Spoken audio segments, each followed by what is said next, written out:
यह भक्ति रचना महाप्रभु श्री वल्लभाचार्य द्वारा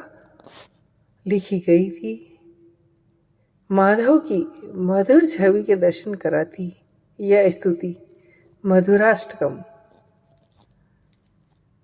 अधरं मधुरं वदनं मधुरं नयनं मधुरं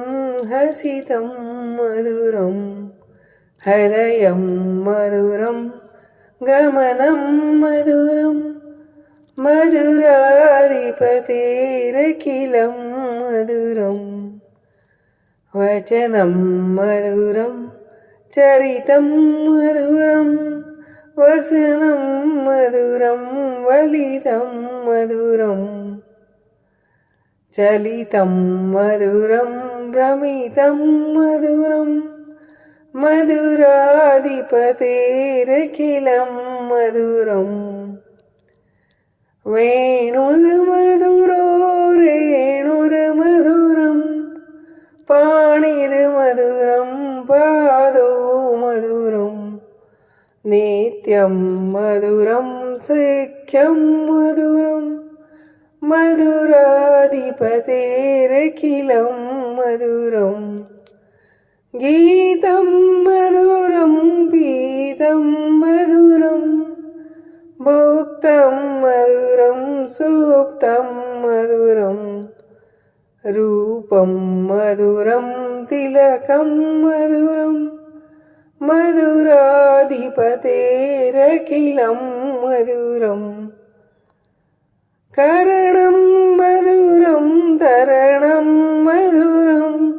हरणं मधुरं रमणं मधुरं वमितं मधुरं समितं मधुरं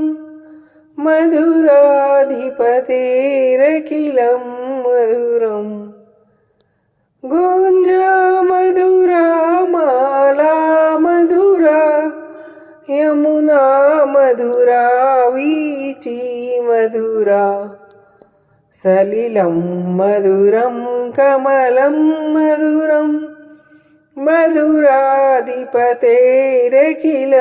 मधुरं गोपी मधुरा लीला मधुरा युक्तं मधुरं मोक्तं मधुरं द्रष्टं मधुरं श्रेष्ठं मधुरं मधुराधिपतेरखिलं मधुरं गोपा मधुरा गावो मधुरा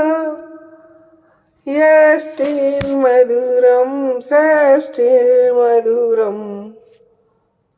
दलितं मधुरं फलितं मधुरं मधुराधिपतेरखिलं मधुरम् अधरं मधुरं वदनं मधुरं